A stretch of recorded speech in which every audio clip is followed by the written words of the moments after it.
Without further ado, let's get right to it.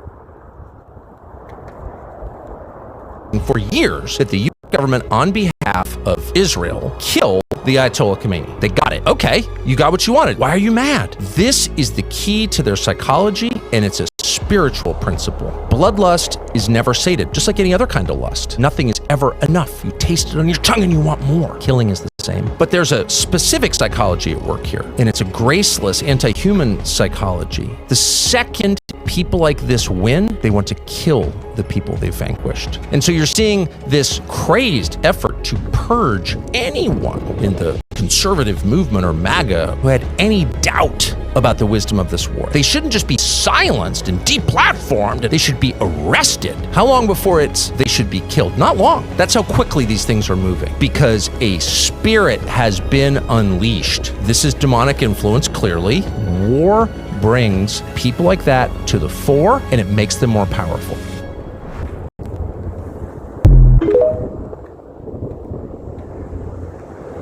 I was having a conversation with one of my friends recently, talking about Tucker Carlson.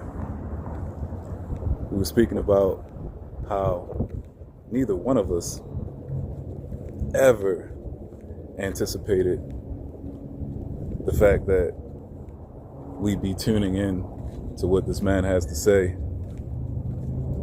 in 2026. And yet here we are. And that's to say that personally, I wasn't a fan of him back during his stint with Fox News. But now, since he's gone independent, I do not agree with every take that he has, but I find myself agreeing with him more than not. More than not. So, as it relates to this particular video, I agree. I had a video recently where I was talking about where does the situation in Iran end? And here he is saying, when is enough enough? The leader's been taken out, and it seems like it doesn't matter. I've seen other people comment online saying it's like the Hydra, cut off a head and another one replaces it. That's what this situation is like. And it's unfortunate. Very unfortunate, because people's lives are lost in the midst of this. In this tug of war, in this literal war. And that's the part that gets me.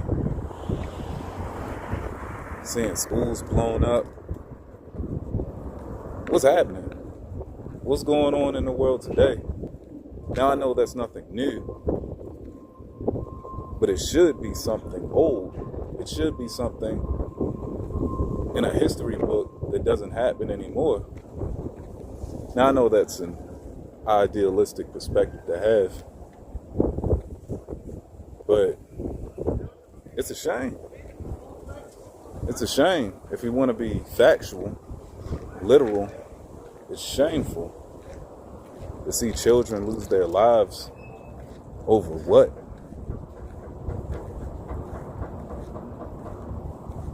When is enough enough?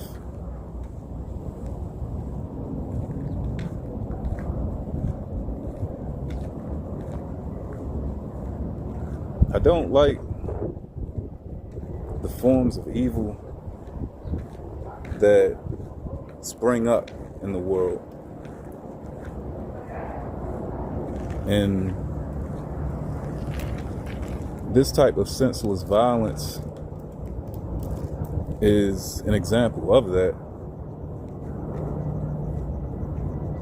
It's something that's avoidable, in my opinion.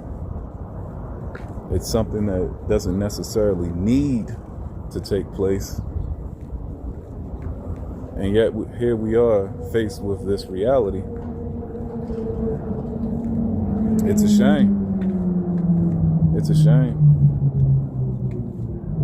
It makes me wonder why organizations like the UN exist.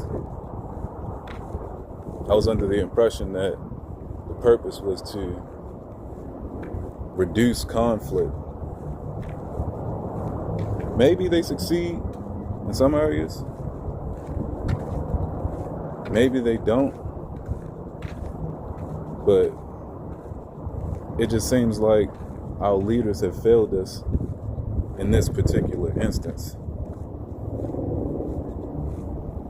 Why? Because it doesn't seem like this conflict is going to end soon. Now, I could be completely wrong, and I actually hope that I'm completely wrong. It will be a blessing if it ends tonight, tomorrow. I would find that preferable to being right on this matter. So I hope and I pray that the situation doesn't last years, because there's some degree of likelihood that that could happen. And again, I'm thinking about the lives of people who have virtually nothing to do with the political side that are going to be erased. It's a shame. I hate to reiterate myself, but it's the truth. But I'd love to hear how you feel about the situation. Drop a comment, like and subscribe, share if you feel moved to. Until the next time, peace.